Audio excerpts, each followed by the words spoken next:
We have some great news here about the future of the progressive movement. Apparently, Bernie Sanders supporters are planning on protesting the Democratic Convention. I think that is a great idea. Now, obviously, people in the media largely disagree. Hillary's campaign is apoplectic over this, but they don't get it. They don't fucking get it, and at this point, I think they're being purposefully obtuse. They're trying not to get it, but the whole idea behind this is, hey, we have to fundamentally change the system.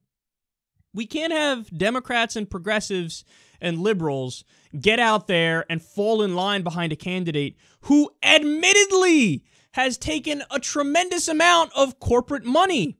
I mean, she represents Wall Street. She represents the status quo. She represents the establishment. No, you shouldn't just lie down and take that. Obviously, you should fight against it. And remember, guys, the easiest thing in the world is to go to work on your political opponents. It's so easy to just rip Donald Trump. I mean, it's almost sad in how easy it is. And don't get me wrong, we're going to do it because it makes sense to do that too for accuracy's sake. But also, true courage is going after your own in your own camp when they've lost their way.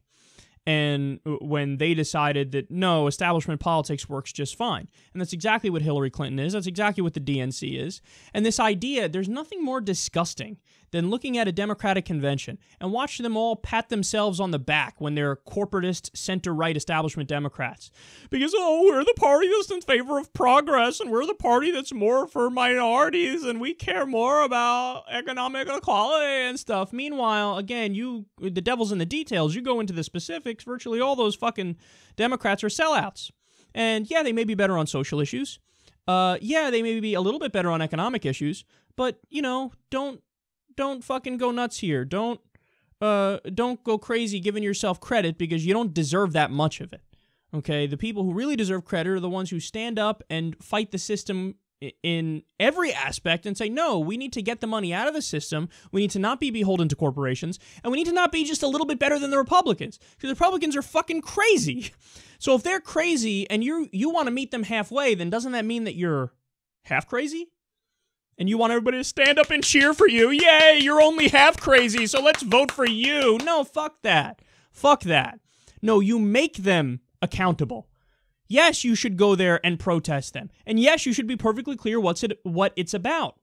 It's about corruption. It's about money in politics. It's about all these Democrats selling out. And unfortunately now, I would argue the Democratic Party is the 80% sellout party, while the Republican Party is the 100% sellout party.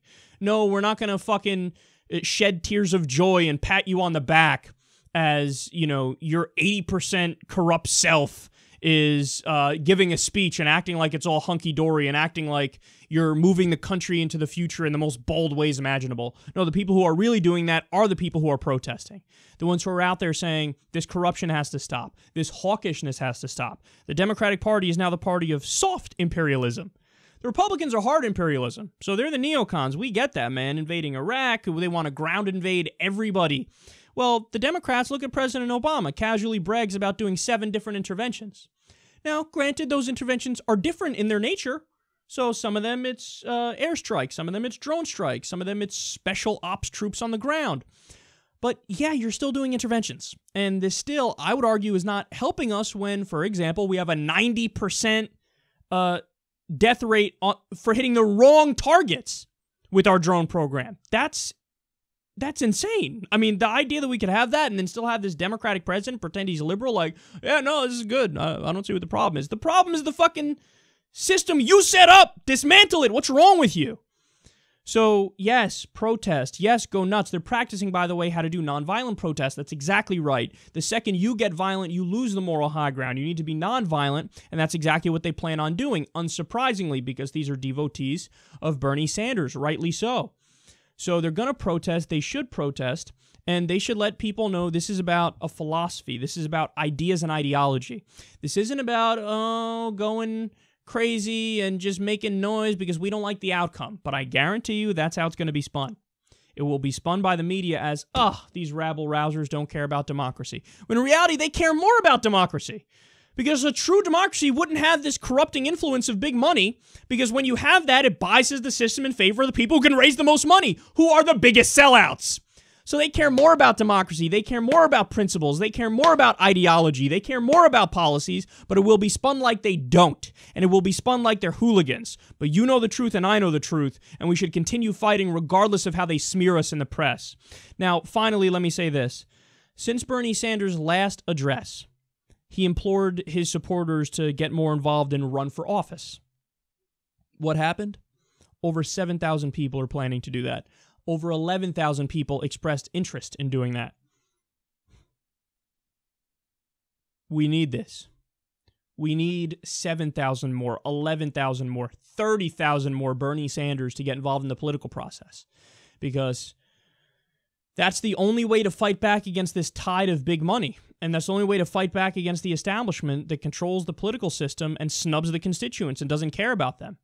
Now, obviously, the long-term goal is to get the money out of the system, but the short-term goal is get as many progressives in there as humanly possible and have them try to fight for the people within the system, too.